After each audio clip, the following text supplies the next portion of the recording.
Hey everyone, it's David here. I hope you have had a great summer so far.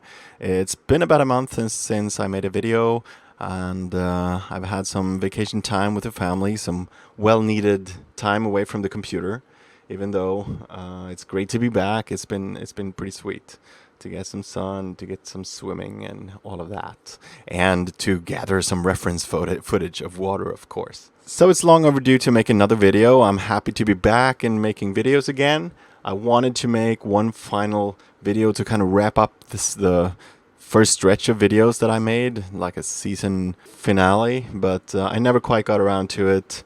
Life happened. So I wanted to take the opportunity in this first video to answer some questions that I got from you, my friends. Some of you reached out with some thoughts, and it's really inspiring to hear what you're looking to learn so I can figure out what to focus on next. So first out is Michael Reed, who tuned into the RealFlow crash course. What is your hardware, please? Because I have a new computer with 16 gigs of RAM, an i9, and a 2080 Ti, and it simulates literally 10 times slower than you all around. What gives? Edit. I switched to CUDA GPU usage in Diverso and it's much faster, but I'm getting bugs where things disappear. Diverso is the only solver that uses GPU? Question mark. First things first, yes, Diverso is the only solver that uses GPU. And thanks so much for the praise. I can't tell you how much it means. First things first, I want to say something. I probably haven't been transparent enough. I realize that now that when you're asking. Frequently when I'm simulating, I don't want to cut away from some of the simulation steps. You know, sometimes I let it run for some part of the sim and then cut away from it. But I realize I probably haven't been that transparent when it comes to the fact that I have actually speeded up that footage, because I don't want you to be sitting through hours and hours of simulation or minutes. But, you know, anyway, everyone's time is valuable, so I speed it up. Sometimes it's a couple of minutes, sometimes it's 10 or 20 minutes, and I speed it up to just a few seconds. I probably should have put a little icon that I've sped this up. I didn't do that. I thought that it would be clear, but I realize now after the fact that maybe it could be hard to distinguish if I had a lightning fast machine or, you know. So I just want to say that off the bat. Sorry if I misled you in any way. Second of all, you have a pretty decent machine, so you shouldn't be running slower than I am. Then again, it's really hard to know. But first things first, my machine is a Xeon 1650 running at 3.6 gigahertz. So that's a hexa-core, 6 cores, physical cores and 12 threads. It's at 3.6 gigahertz. It has some capacity of turbo boost, but not too much.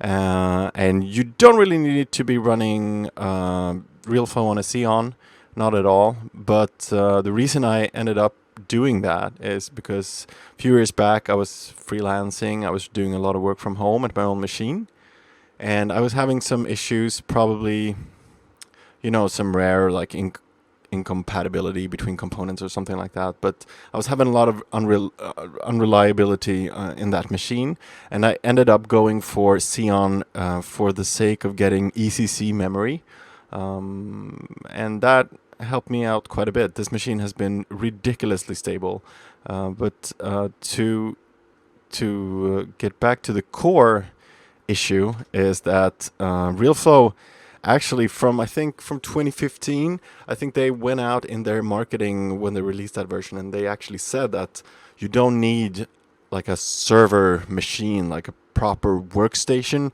They are actually focusing on making RealFlow run fast on this type of machine that you have, and that was in the i7 days. So they said, you know, like an i7 4770 or something like that is what they were actually like benchmarking from and trying to optimize for, because that's the most common machine that most of the users could potentially get their hands on. Then again, it's a good app for handling multi-threading and things like that, so it shouldn't be an issue if you have a stronger machine either. But like I said, you don't need a workstation computer. You should be just fine with this. And in terms of graphics, I have 3 graphics cards. Built this a couple of years back, so I started with a 1080 and then I added 2 1080 Ti's, which is mainly for GPU rendering with Redshift, and there's no real need to be running more than one graphics card in terms of real flow. You do have quite a bit of leverage thanks to GPU with Diverso, which is the only solver that supports it. You can get some CUDA acceleration with Hybrido. OpenCL acceleration with Hybrido, but it's not a big performance gain, to be honest. But with Diverso, it's a huge performance gain, like 30, 40, I don't know, 50%, sometimes twice. It depends on the scenario. Then, of course, this question is pretty hard to answer because I'm not 100% sure what you're doing with your setup. No offense, I don't really know your level of expertise within RealFlow. There's always the case or the chance that one might go into, the domain and super crank this. If you put like a 0.0001 in here, it's going to take ages to simulate this scene. And it's probably not the best setting because that's kind of a beginner mistake one could make, well, the higher res, the better. So I'm just going to crank it, and then your machine just freezes and sticks for years. But one way we could actually try to figure out what is going on in terms of the capacity of your system is we can leverage one of the learning scenes. So I just want to give you straight up what kind of simulation speed I'm getting. So let's just go to the Learn section here, and let's grab a Hybrido scene with basic scene and duplicate that scene, and then just browse to a folder on your machine. Storage obviously matters. So I'm running most of my sims on a larger disk just so I don't run out of space. So I can keep a lot of projects on there. That's actually a mechanical 7200 RPM drive.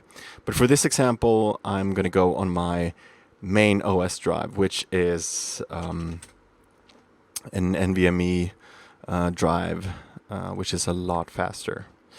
So I'm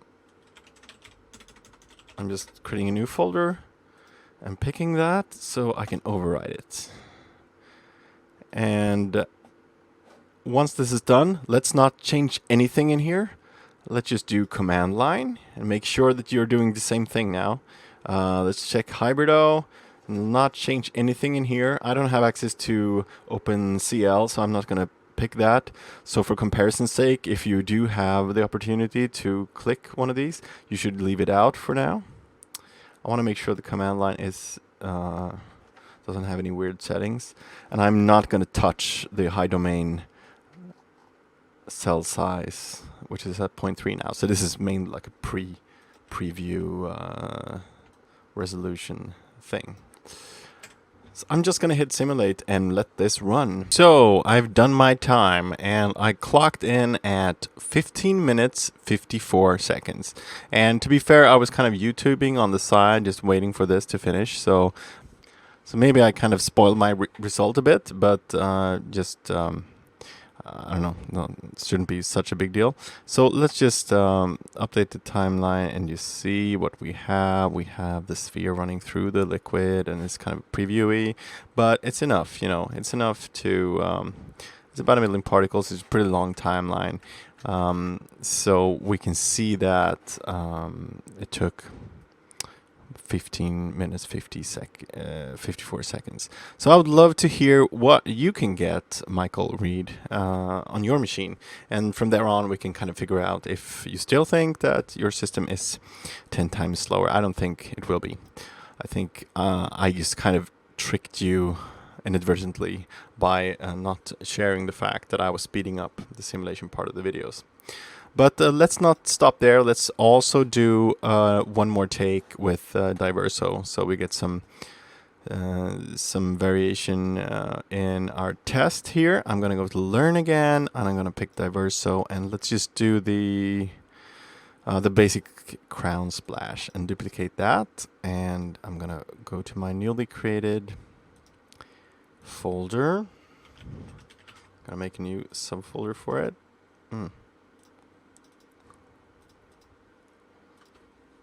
An override folder.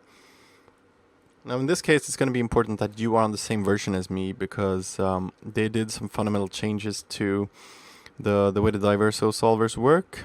So I think it's best if you're on 10.5. Anyway, it's set to liquid SPH by default. This is going to make it a little harder to compute than if it was set to PBD. And I'm going to set my options to use CUDA GPU, and I'm going to pick one of my better GPUs. So you just pick the best GPU that you have, and it's not going to leverage the GPU as much as it would if it would PBD. But I don't want to change any settings at all for this benchmark. So I'm just going to make sure this command line, make sure that it's no funny settings, make sure that I'm running using CUDA, and then I'm just going to let it go. It's going to be 40 frames.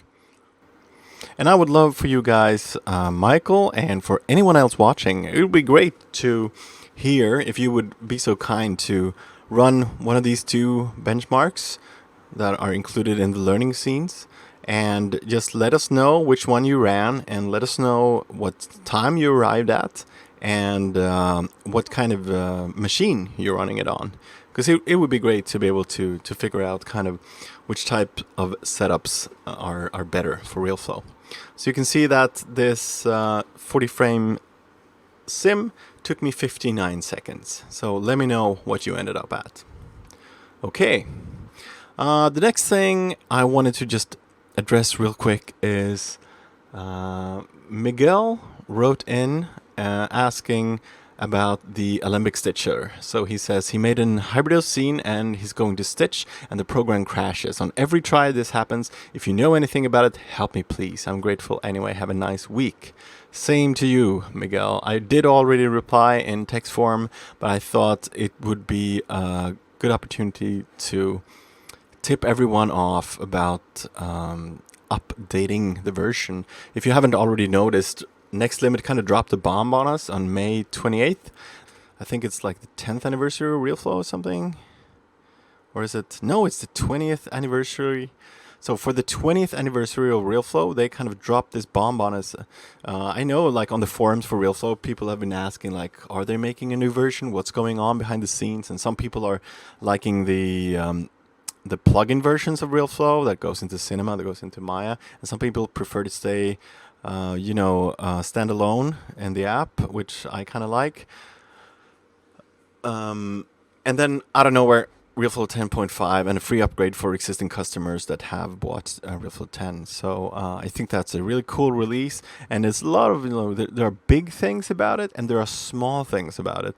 And one of the first things I noticed was in Tools, in Stitch Alembic, everything seems to be as is here, but as soon as you add files and let's see, I haven't really gotten any Alembic stuff here, so let's go to my here. Let's grab a few frames here. Let's grab all of them. And what used to happen here, I'm just going to put this on my desktop. What used to happen here is as soon as you click Stitch, it would kind of freeze up on you, and you didn't really know if it was progressing nicely or if it crashed. And if you recall from one of my videos, I showed you a trick where you go into the Explorer and you kind of look at the file size and you hit F5 and you see that as long as it's updating, you know that it's actually still computing. And it would be kind of you didn't really know the progress or anything, but look what they added. First of all, this log message never came up before until you actually had finished. So it didn't say anything. And once it was done, it said stitching files done. So now, first of all, it says stitching files, ... So you know, yes, the process have started. And then looky here, a progress bar, and now stitch finished. It's so much nicer now that we can be able to see that this is actually an active process going on. It hasn't crashed, and it's more verbose and not so kind of freezy feeling about it. So I don't know I don't know, Miguel, if you're able to update to 10.5. I strongly recommend doing so. Have a go at it and let us know. And if you're still having issues, honestly, I've heard about the Stitcher from some people, some users seem to think that it's a bit unreliable. For me, it has worked anytime I needed to run it. And if it hasn't worked, and if it wouldn't work, I should say, because it has worked for me. If it wouldn't have worked, I would probably have gone in and exported as bin instead and used the RealFlow Connect tools to import it into my program. But if all else fails, what I would do is I would go into RealFlow, I would sign in, and I would use the support portal to contact the RealFlow people. They're pretty nice to deal with, so so I'm sure that they could help try to point you in the right direction.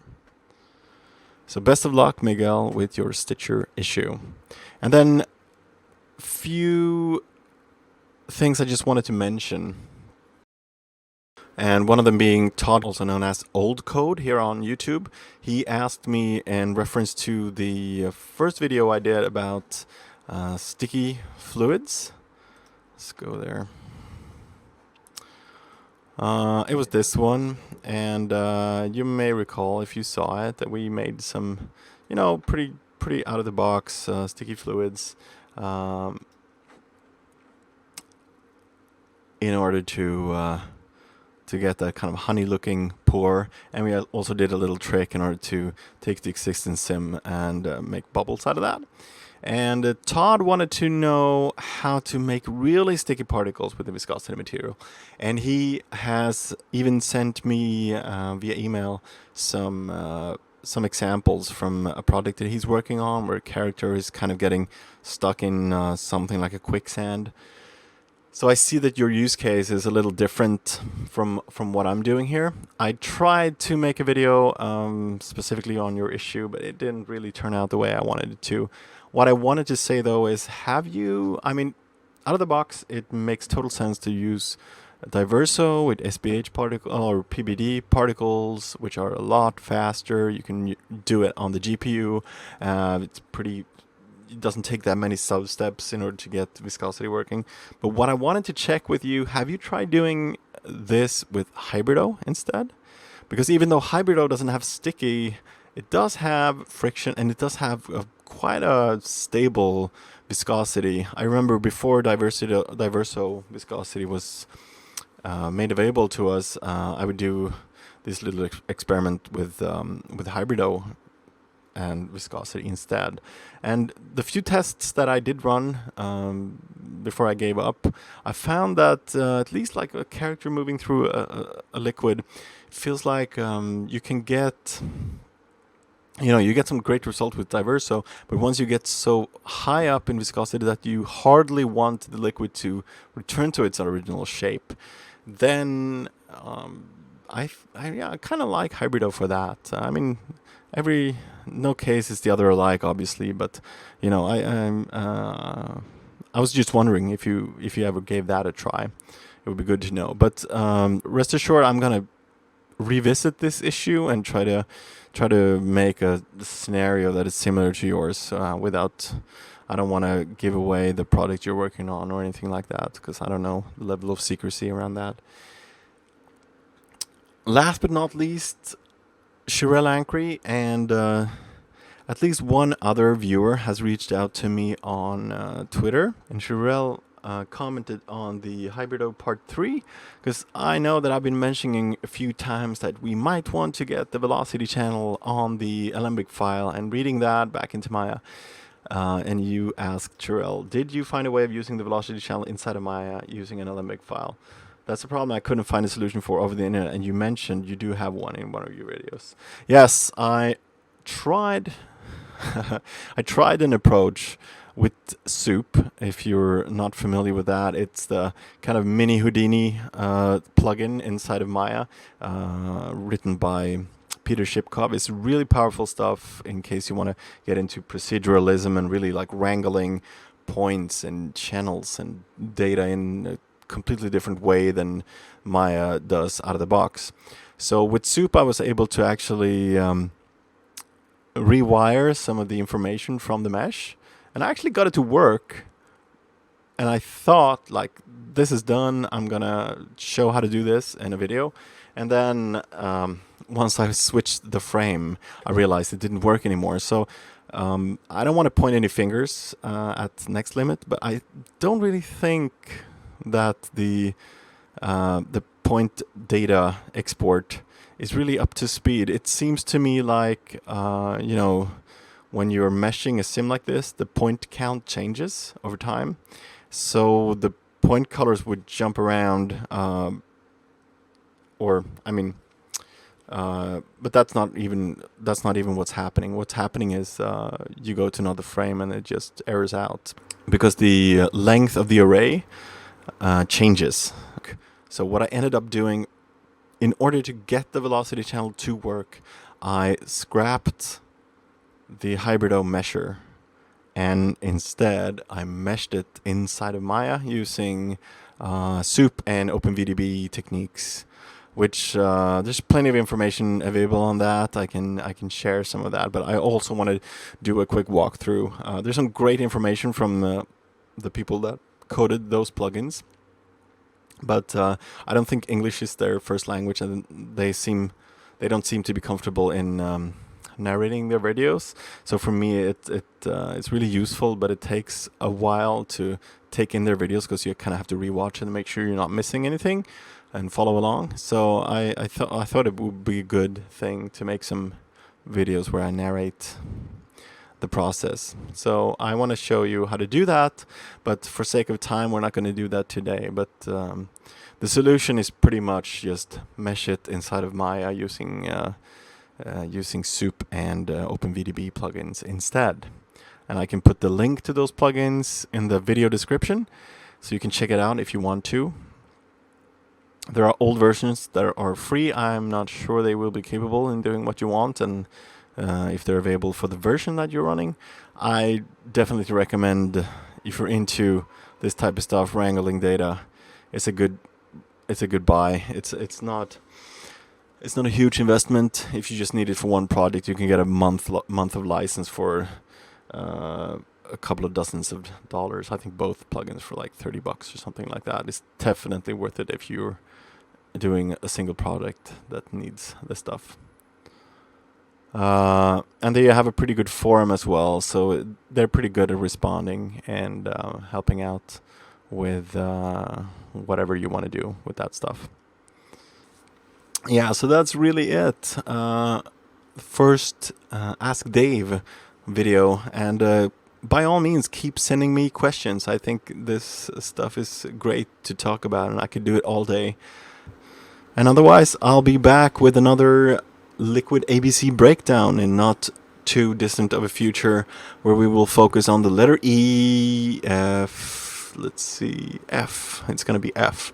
And in that one, we're going to talk about object emission and inheriting velocity and things like that. This is going to be a kind of a quick tip. But it's good to finally be back, and let's try to pick things up again and find the momentum. So thanks so much for tuning in, and as usual, let us know whatever you're working on, and feel free to tag me on Instagram or Twitter using the hashtag DaveSplaining or @DaveSplaining, which is my username there. And I would be happy to spread the word about your work. I would love to have you as a subscriber to the channel. It would be really helpful if you wanted to give the video a thumbs up, or if there's anything you don't like about the video, then let me know so I can improve. And if you have some friends that might be interested in learning more about 3D graphics or Liquid Sims, I would really appreciate it if you want to share the video with them. And that's really it. So I'll catch you in the next one, and take care, everyone.